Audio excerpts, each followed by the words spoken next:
દિવાળી અગાઉ Jamnagar police alert. City એ division હેઠળના વિસ્તારમાં કોમ્બિંગ નાઇટ.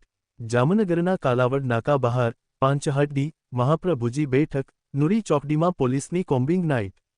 દિવાળીનો તહેવાર શાંતિપૂર્ણ માહોલમાં ઉજવાય તે માટે જામનગર સિટી એ ડિવિઝન પોલીસ એલર્ટ.